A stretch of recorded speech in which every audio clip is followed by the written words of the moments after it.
All the seasons and colors were rolled up in her fist. She was so right when she said her life starts and ends with a paint stroke. My world was her canvas, and I was merely a spectator.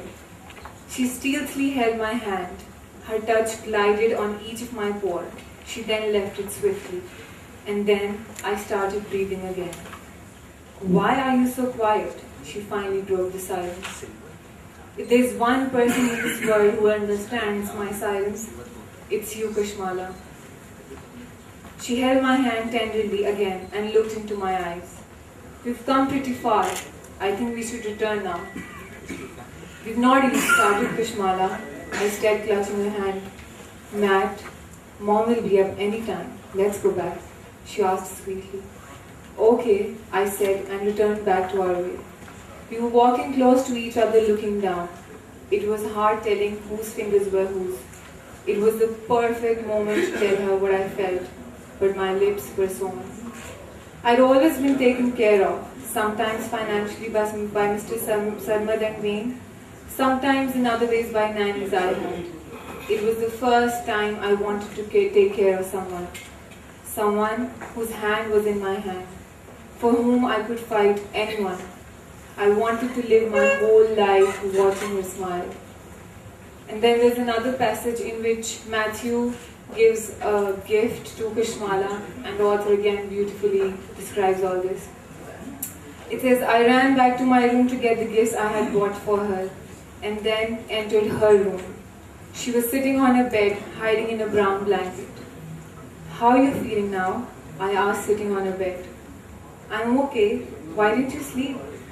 Look who's talking, I said with a smile. Matt, I slept in the day. I did too. Now would you please close your eyes? Why? She asked, getting confused. Just close your eyes and stretch your right arm. All right, she said, closing her eyes and advancing her right hand hesitantly. I took out a wristwatch from its packing and tied it softly around her wrist. It was a thin black wristwatch shining beautifully on her glowing skin. Open your eyes, I whispered. She opened her eyes and looked at it surprisingly, giving me her cutest, most smile. I can't. Kashmala, I'm not done yet, I interrupted. It's not just a gift, Cash. It's a promise. I'm always going to be there for you. Any day, any time, any minute you want. I'll be right here, sitting next to you whenever you need me. She looked at me with the same love in her eyes that I have for her, and I got carried away for some time with the talkative eyes. Now close your eyes again and give me your left hand. Why? She asked in excitement. Please? I asked innocently. She gave me a phenomenal smile and then closed her eyes, giving me her hand. I took out a ring from its box and held my breath while slipping it gently on her little finger. It looked really cute and adorable. She opened her eyes and looked at it startlingly. It's so pretty. Did you get it by yourself? She asked in amazement. I think so, I nodded. I can't take it, Matt. Isn't it very expensive? Perhaps it was a minute before, but now it's priceless. I smiled. It's not really the finger I wanted you to wear it in, I said, holding her hand. But it will always be touching the one it should be in. I gave her a confident smile.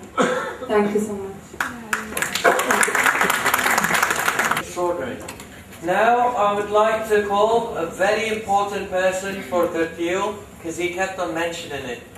And she's actually a principal in Government Girls College Rawalpindi and have read literature in different languages, even in Chinese, which I thought was like, you know yourself, Chinese language.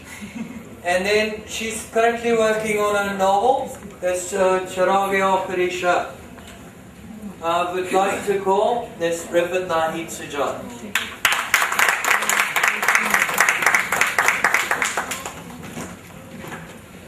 हमारा ताल्लुक उस नस्ल से है फिर खाला।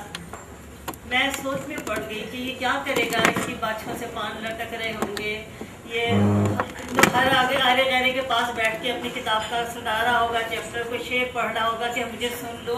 बड़ी परेशानी मुझे लायक हुई क्योंकि ہمارا یہ دل چاہتا ہے، ہماری نسل کے سب لوگوں کا، کہ ہمارے بچے ڈاکٹرز بن جائیں، انجینئرز بن جائیں، ادیب نہ بنیں، کیونکہ ادیب کو روٹی کمانے کے لیے پھر کسی شخص کا سہارا چاہیے، وہ ہم اپنے بچوں کو کسی کا سہارا بنتا نہیں دیکھ سکتے۔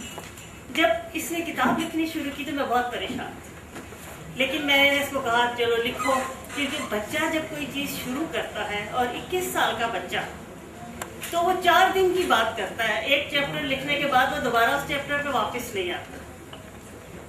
کسی بھی جذبے میں، کسی بھی چیز میں وہ چلا جائے تو اس کا مطلب یہ ہے کہ اب وہ اسے مکمل کیے بغیر چھوڑے گا، پھر آگے جائے گا، پھر چھوڑے گا۔ لیکن میں جانتی ہوں کہ ترتیل ایسا بچہ ہے کہ جس چیز پہ وہ لگا پاگلوں کی طرح لگ گیا۔ یہ لفظ ایک ادیب کے لیے اچھا نہیں ہے، مگر مجھے یہ حق حاصل ہے، میں اس کی خالہ ہوں۔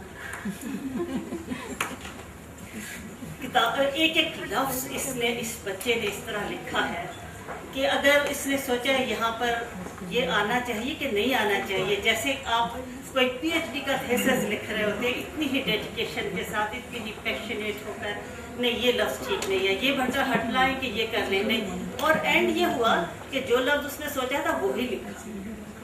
کسی کی رائے اس نے سب کی لی، اور آخر میں ہم جب پہنچتے ہیں تو دیکھتے ہیں کہ اس کے لفظ ہم سے بہتر ہیں، ہم وہ لفظ نہیں لکھ سکتے۔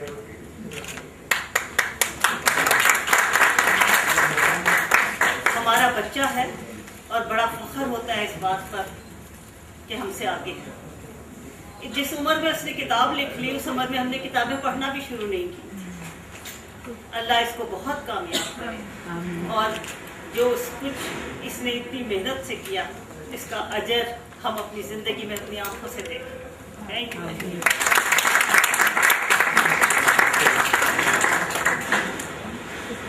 Kind words. I would now like to invite one of our chief guests, who is an eminent poet and the chairman of Majlis, Mr. Shahzad Ahmed Shahzad.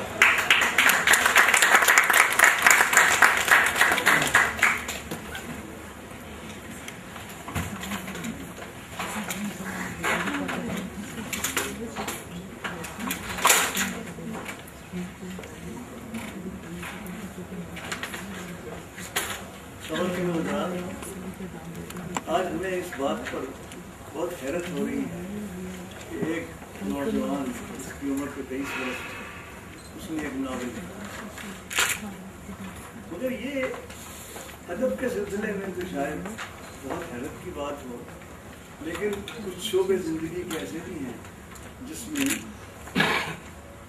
اسی کام پر نوبل انعام دیا جاتا ہے جو کسی نے 21، 22 یا 21 سے 25 سال کی عمر میں کیا تھا، خواہ وہ انعام 20 سال کے بعد ملے، خواہ وہ انعام 40 سال کے بعد، کیونکہ یہ جو عمر ہوتی ہے جس کو 21 سال یا 22 سال یا 23 سال کہتے ہیں، یہ ایک ٹرننگ پوائنٹ ہوتا ہے زندگی کا، ایک کلمینیشن ہوتی ہے ایک عہد کی، اور آغاز ہوتی ہے ایک دوسرے عہد کا۔ اب مجھے نہیں پتا کہ اس کے بعد ترتیل کیا کرے گا، کیونکہ کہتے ہیں کہ ایک ناول تو ہر کوئی لکھ سکتا ہے، ناولسٹ وہ ہوتا ہے جو ایک سے زیادہ ناول، تو میں توقع کرتا ہوں کہ ترتیل ایک سے زیادہ ناول لکھے۔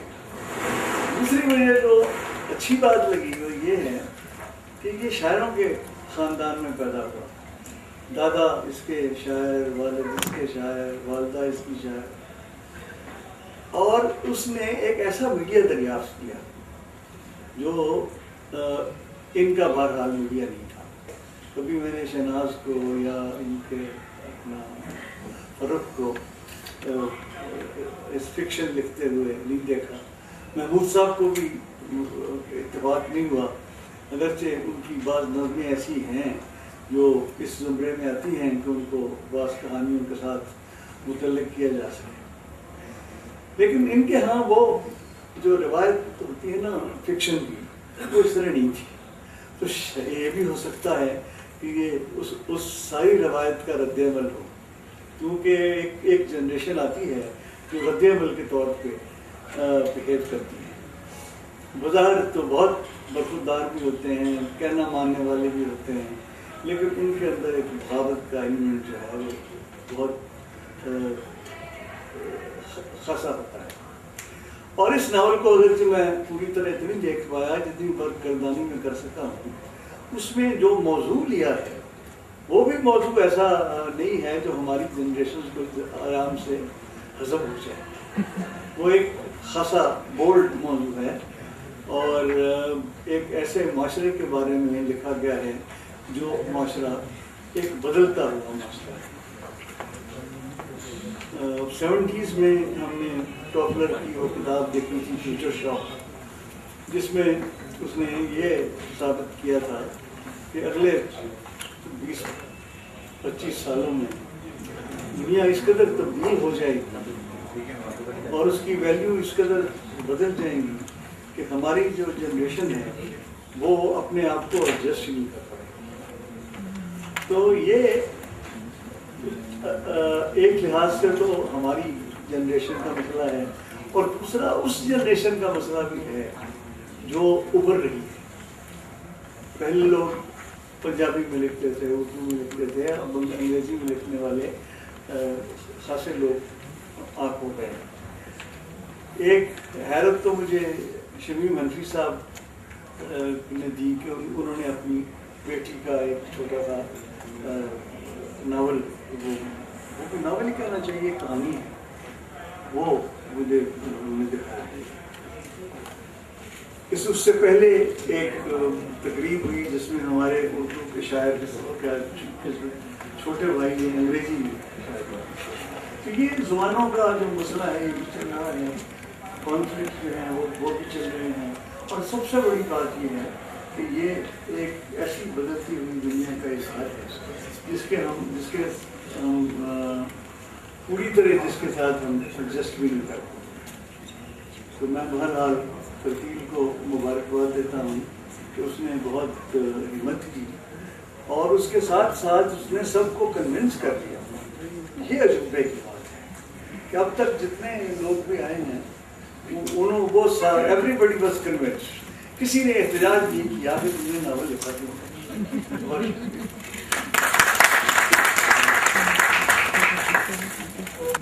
You've got the script.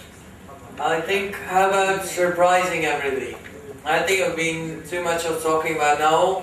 Why don't we just go ahead and do some sort of acting, reading some of the dialogues?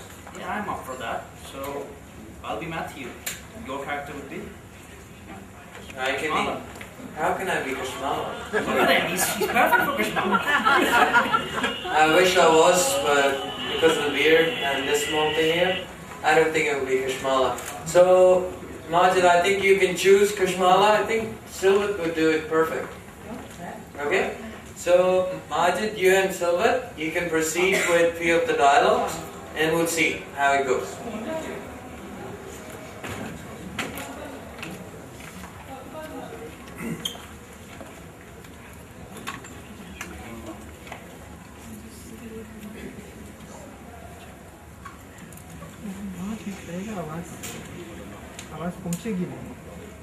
We're at that point of the book where the protagonist Matthew has learned already that the heroine Kashmala is dying.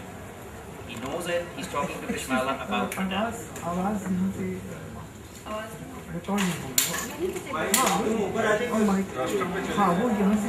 Where the hero knows that his heroine is dying, Kashmala is dying, and they're both talking about the very, very difficult subject, death. And look how beautifully the author captures it. I don't think I can do justice to it, but I'll try. Do you think it hurts a lot when we die? I don't know, Kashmala. You don't mind if I talk like that to you, right? No, I don't. I have no one else to share some remaining fears of mine. Can I ask you a question, Kashmala? Sure. How have you become so strong? How have you happily accepted your destiny? Do you just show it to us? Or are you really content with how things are happening? I'm satisfied with what my Allah has decided for me, Matthew. Of course, I'm not entirely happy. I'm a human being too. But I still have faith that everything happens for the best. How do you do that, Kashmala? I try every moment to feel strong, but I don't. I feel crack in me time after time. I recite Surah Kaf every Friday. It helps me a lot. I didn't quite understand what she meant, but I kept looking at her with a lot of love. You know, Matthew, you're very lucky. How am I lucky? You can do so many things. You can paint as much as you want. You can teach to orphans and helpless kids. You can take care of everyone you love. You can do everything you want to do in life. You're really lucky, mashallah. Kashmala, you have no idea what you mean to me. When I look into your eyes, I'm immediately lost in a sea of kind bliss. Once I'm lost, I never want to be found. For I have seen no place to compare the beauty I see in your eyes. And when I close my eyes, I see myself in a world of our own, where there would be no sun, but there would be a divine light, because there would be you. There would be no flowers, but there would be a heavenly fragrance, because there would be you. There'd be no air, but there will be you for me to breathe and rest my head on, knowing that you're completely mine. All that I am right now is what you have made me, Kashmala. I was and am nothing without you. I don't care if I can't be with you in this world. I want to die as well and live with you in another world. I just want to be with you wherever you go, Kashmala. Don't kill me even sooner, Matthew. I can't live without you, Kashmala. Promise me you'll get over my death and you'll live a very happy life. Do not say that word. We can't fight death, Matthew. Can you please stop using that word? You know, when I met you, Matthew, you looked hopeless. Nothing affected you. There was no one you could trust. You had nothing but hatred for everyone.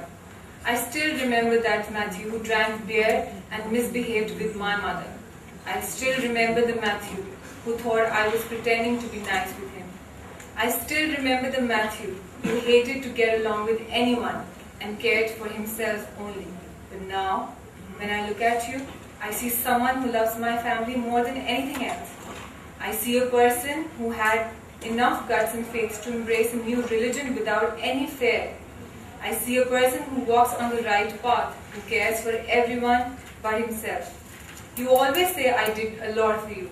Do you have any idea how much you've done for me? You made this passage of my life so easy for me. You took care of Mom, Dad, and even Bilal. I can never thank you enough for what you did for me. I can never thank you enough for bringing Bilal close to me. I can never thank you much for the assurance you have unconsciously given me to look after my family in my absence. Now when I look at you, I see a person I can blindly rely and trust on to take care of everything after me. Do you think anyone could have ever imagined this change in you? Would you have believed that change yourself? Allah never burdens us more than we can endure, Matthew. You have it in you to do it all. Trust me, you will be fine. If Allah has made you suffer so much, He has also blessed you with a tremendous patience and endurance to go through it all. There's nothing you cannot bear in this world anymore. You're very strong, Matthew, and I have complete trust in you. I know you will prove me right one day. Thank you so much. Thank you. And there's another passage which is our author's favorite, so we really need to read this out. This is after Kashmala has died, and Matthew goes to her grave, and this is how he describes his feelings. It was really windy, and I was at my weakest point. But that wasn't the reason that I was finding it hard to stand on that ground.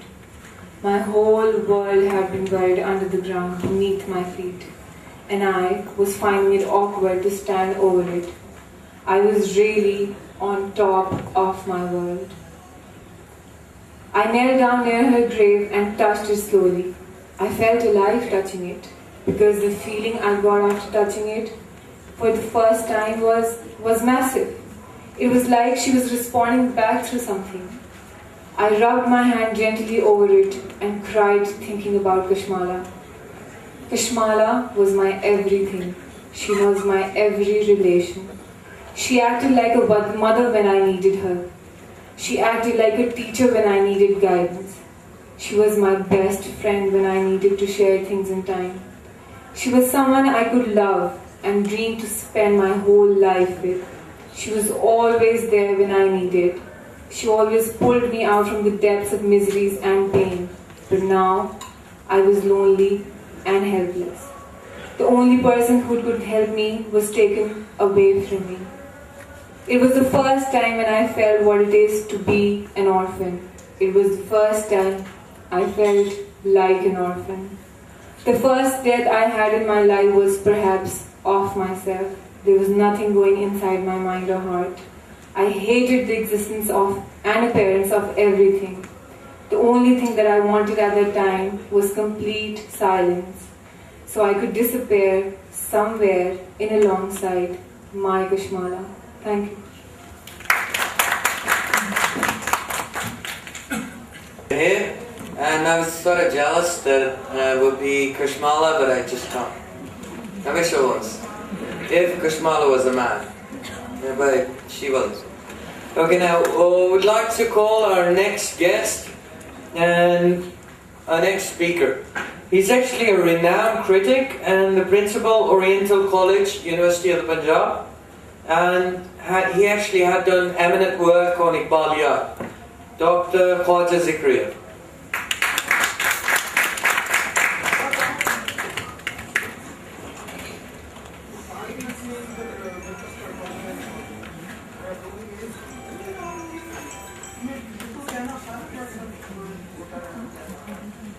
صدر محترم خواتین و حضرات،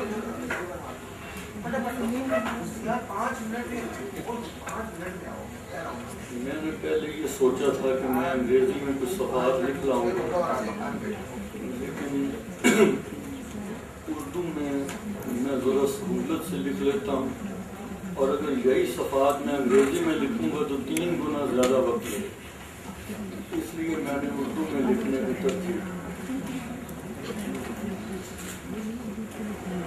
وہ دن ہوا ہوئے جب یہ سمجھا جاتا تھا کہ کوئی حرف نگار اپنی زبان ہی میں اپنے ماخذ ضمیر کا خاطر خواہ اظہار کر سکتا ہے۔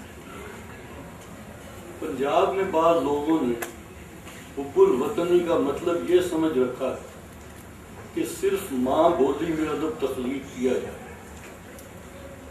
حالانکہ دنیا بھر کے ماہرین لسانیات نے مدر ٹنگ کی اصطلاح کو ترک کر کے نیٹو ٹنگ کو اپنا لیا۔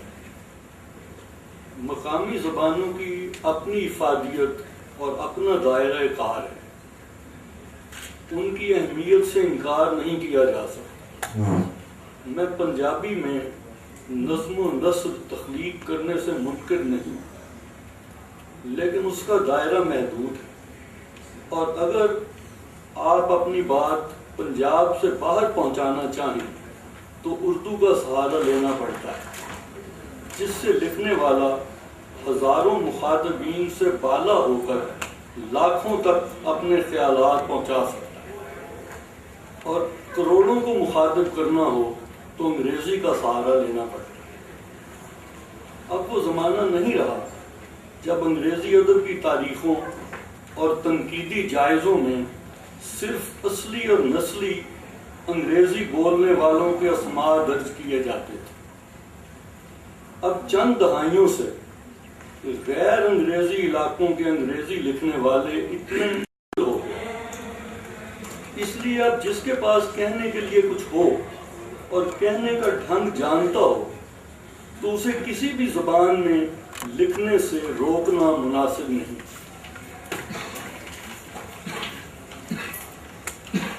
ترتیل راؤ نے اپنے پہلے novel of error and I کے لیے اگر انگریزی زبان کو ذریعہ اظہار کے لیے چنا ہے تو اس پر کسی کو تحفظات کا اظہار نہیں کرنا چاہیے، بلکہ اس نوجوان کی کوشش کو سراہنا چاہیے کہ اس نے اظہار کے لیے ایک ایسی زبان کو اختیار کیا ہے جو بہرحال اب ایک بین الاقوامی زبان بن چکی ہے اور دنیا کے ان خطوں میں بھی قدم جما رہی ہے جو اپنی زبانوں کی پاکیزگی پر ہمیشہ اصرار کرتے رہے۔ ترتیل راؤ ایک 22-23 سالہ نوجوان ہے اور ایک ادبی گھرانے سے تعلق رکھتے ہیں.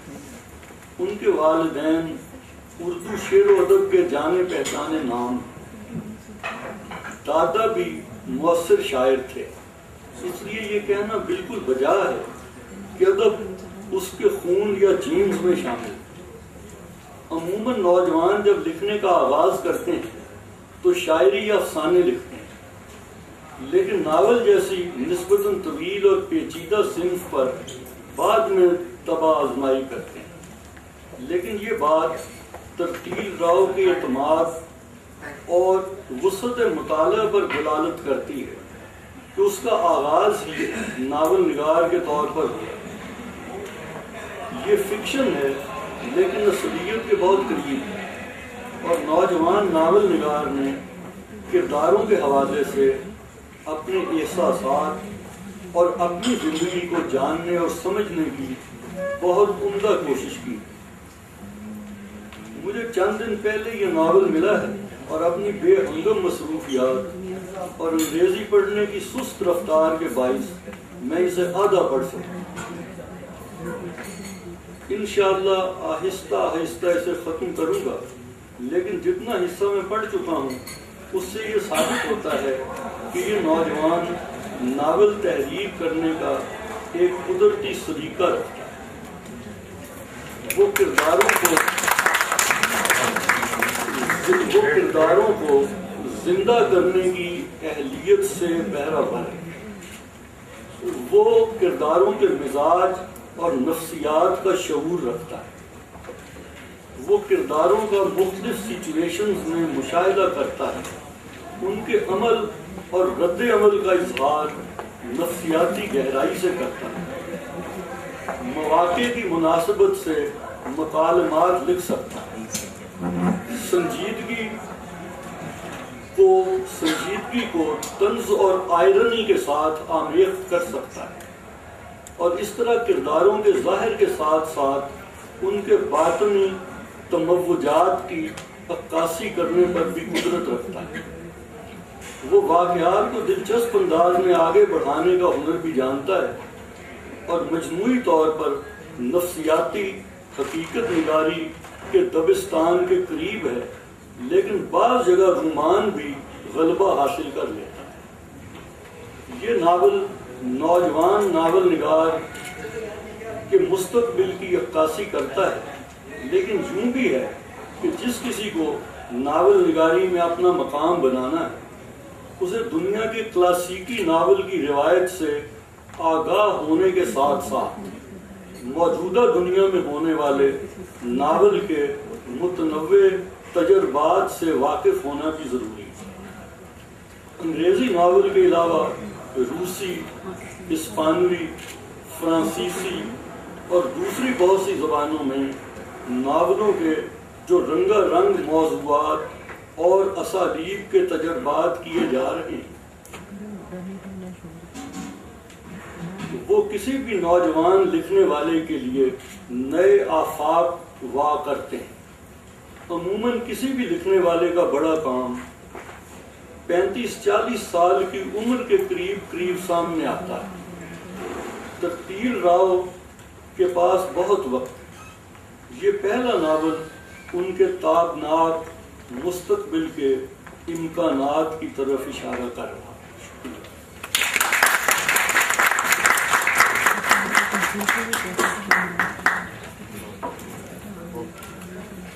Thank you very much for those very encouraging words, sir. I have a feeling people understand more when spoken in Urdu. I've got this feeling, but you never know. Anyways, I'd now like to invite Mr. Naveed to do a slide recitation, and Ms. Salman.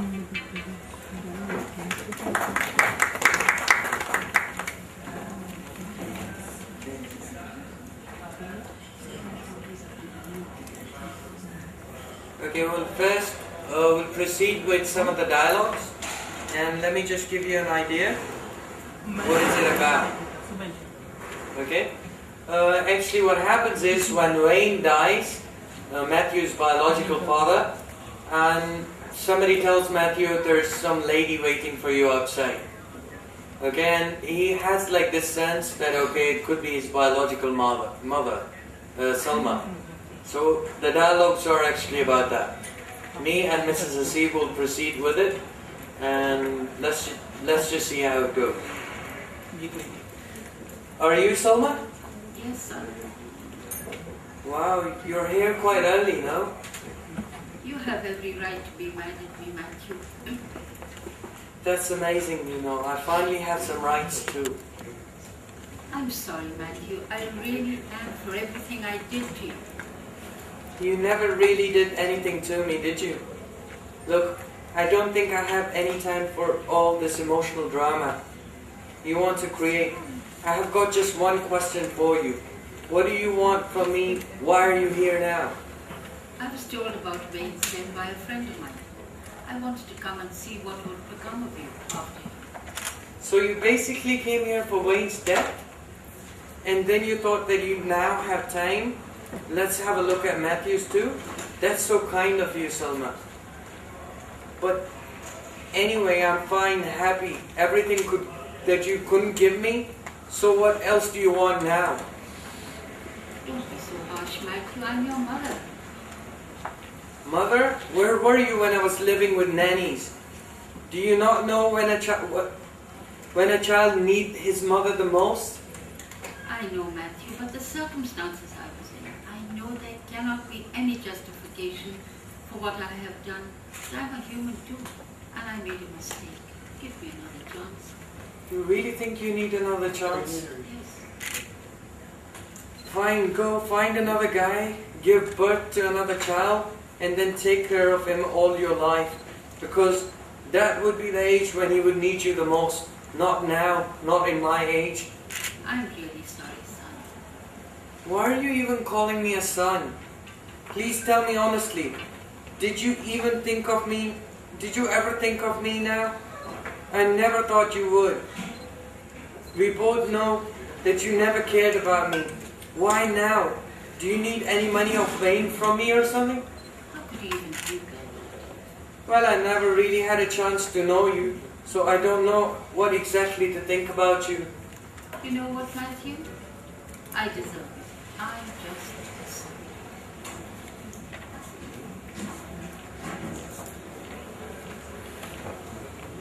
Wait.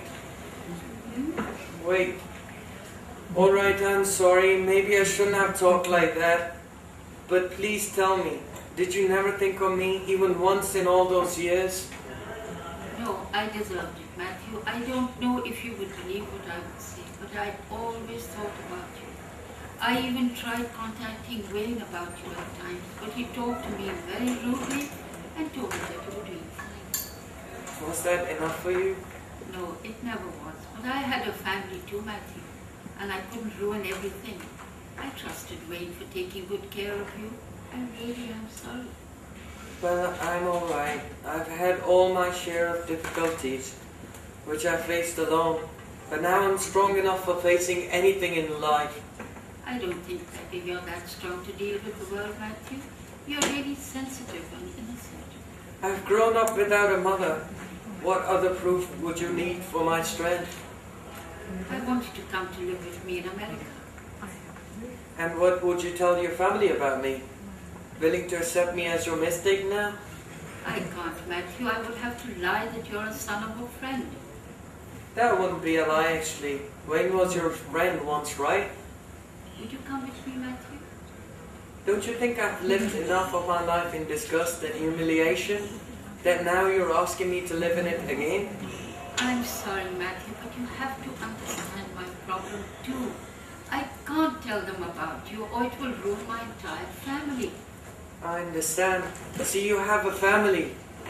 You're terrified to be without them.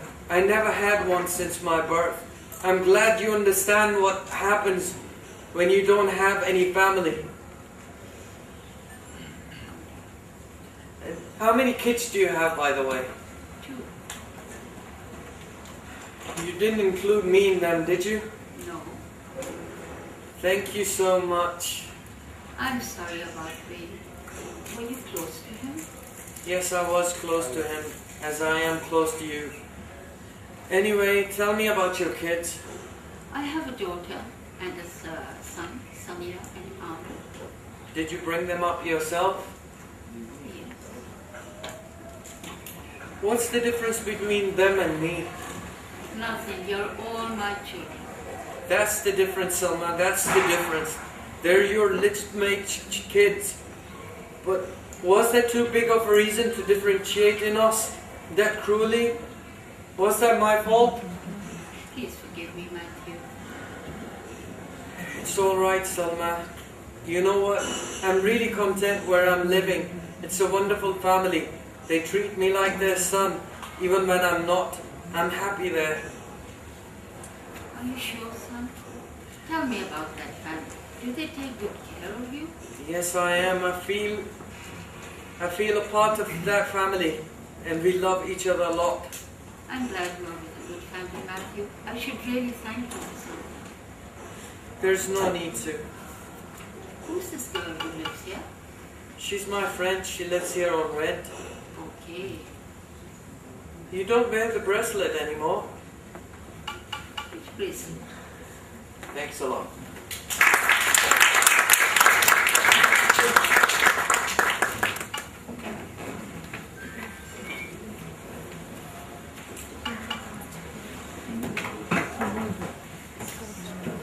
Thank you very much. It is now truly an honor and truly a privilege. These words are spoken, I mean them from deep within my heart. It is an honor and a privilege to invite the man of the hour here today. Please give him a very generous round of applause, Mr. Tadil Rao.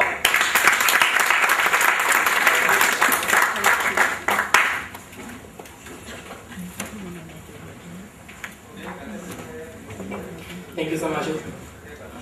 First of all, I would really like to thank all of you fine gentlemen and ladies for coming here. Affairs and I. It never occurred to me as a perfume. It was this whole ideology that has been rolling in my mind. I would like to show you how it started. I was coming back from a workplace, it's called Overx Technology. And when I came, I was stopped at a signal and I saw a kid moving towards me and he asked me for some money. I gave him whatever the change I had in my pocket. And later I was having this sandwich in my hand and he asked for that as well. I gave him that. Then the signal got green and I went back on my way. I drove off. While I was driving back and I went to home, I noticed a change in me. You know, the face of that kid was like pasted in my mind. I couldn't get away from it. I mean, there was a time when I was pondering and wondering about things, like my studies and my career. At that moment, I was just wondering about this one question, that what was so lacking in that kid that he was living in that disgust, and what's so special about me that I've been given everything. I was flooded with these sort of questions that are our genes that important to have in our own kid? Are our genes that important that we emphasize on bringing more souls into this world and totally forget about the ones on the streets? I was just thinking about that. I wanted to do something about that. And I thought of writing songs, as I can play a bit of guitar and I compose songs as well. And then I thought about writing poetry or making a telefilm. But then a thought came in my mind to write a book. It was a very daring act and I wasn't really up for it, so I gave it a try, I gave it a go. And I sent them to my father. She read them, and she's a very blunt person. She is extraordinary, straightforward. And she gave me a go. She was like, Dirty, you're doing fine, you're doing really, really good. So I was convinced that I can do that. I wrote off, and then came a phase when I was totally so much into my book. I wasn't really writing it, I was living it. I mean, people usually learn from the experiences, they go have experiences and then write about them. I was having all my experiences in that book and I was writing it simultaneously. I was getting mature day by day writing that. I could feel things which I couldn't before. I mean, to be in the shoes of an illegitimate child, what I felt, I craved for that dignity, I craved for that self-respect.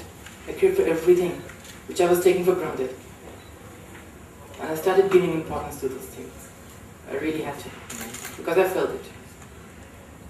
And the intensity which you find in the book, as many people talked about it, is just because I was so much indulged into my character Matthew, or perhaps I should say that Matthew was indulged into me, is because of that. And when I finished writing this book, it was like the happiest day of my life. I was very happy. But I never knew it wasn't the ending, it was the beginning. I mean, the idea wasn't to be an author or to have your book published. I just was quenching my thirst. And then I wanted people to read this book. Because when you write a book, you want people to read it, to recognize it. And then I got to know that for a young writer, it's not very easy to get published. I've had my share of discouragements from people who never even read my book, which was very strange. So, what I ended up is, I went to the Mavra publishers, and Mr. Khalid Sharif, I really have to thank him a lot. He did give me the chance. I mean, in the end, how many candles you can distinguish? The sun has to take down, and it really did. I would also like to give some acknowledgements. I have a lot of people to thank. My biggest thanks definitely goes to my Khala, Rifat Naid Sajjad, who helped me in every step. She was my mentor. She technically taught me how to write. I mean, she is the reason that I wrote this book. I have to mention this. She helped me with the plot, the character building, almost everything. And then I would also like to thank my parents, of course, my mom, she's sitting right there, and my father, who made this even possible. And there's been inspirational. And my sister Ilsa, and my sister Sidra, my brother Tabriz, who's in UK, and my friend Amira, Ms. Salma Arshad, and a very, very special thanks to Sir Majid, who's given me his days and nights and everything, stopping his classes, and Mr. Naveed Niazi, Ms. Silver, thanks a lot. And I would also like to give a very special thanks to my best friend Rishada Harun. She's been amazing. And I would definitely want to thank all of my chief guests who has been here and graced us with their presence and make this occasion very, very special. In the end, I would like to end my speech with a promise. As Mr. Ahmed Shahzad said, that you can only be an author when you write a couple of novels or more than one, and you cannot be, because many people can write one book. I would like to end with a promise that I'm definitely going to write more books, and you're definitely going to see me from again. Thank you so much.